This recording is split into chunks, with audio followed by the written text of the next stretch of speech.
Right, this person says they've gotten 2 bookings in 8 months, and honestly, that is not normal. So in this video, I'm gonna explain what you can do to kind of turn that around and start getting more bookings. So if you're watching this video, make sure you watch it all the way through. Make sure you save it just so it can help you down the line as well. If you guys don't know who I am, my name is Yofi. I've been an Airbnb host for the last 5 years, and I've generated 7 figures doing this business model. Okay, so for this video, I don't know where your Airbnb is located, but I'm just gonna assume you did the research beforehand and you are in a winning market, a profitable market, and you're not getting bookings for maybe a different reason. Now, the very first thing I would check is your listing, okay? So you need to make sure you have a complete listing. And what that means is, first of all, you need to have professional pictures of your property. Second, you need to make sure you have a very good description. You need to notate pretty much everything the Airbnb comes with, or notate anything that is nearby the Airbnb that most people would want to go see or will attract them. The third thing is, when you're adding the amenities that your property has, make sure you're adding all of them. Don't leave any of them out. Amenities are one of the things that attract guests to your property. If your property doesn't have that many amenities, that's probably the issue right there. So what I would do is I would start looking into amenities you could add to the property.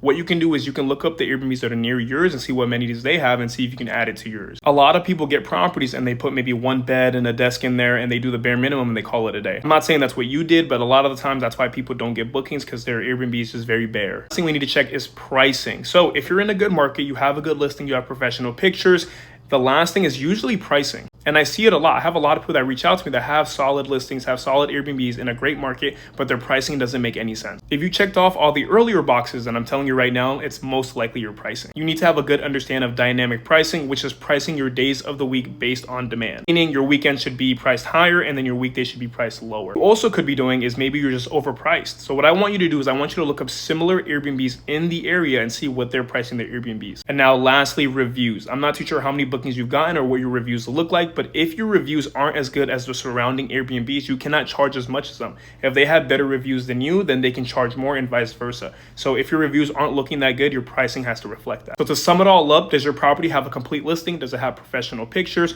Are you doing pricing the right way? Does your property offer a lot of amenities? And then lastly, how do your reviews look? If they're not looking good, you need to start getting good reviews to get people in the door. Now, for anybody that wants extra help and wants to work with me one-on-one, I do offer coaching programs helping people start, operate, and also scale their Airbnb business to 10,000 a month or even more than that. If you're interested, click the link in my bio, book a call with me. We can see which one of my coaching programs are for you. Follow for more.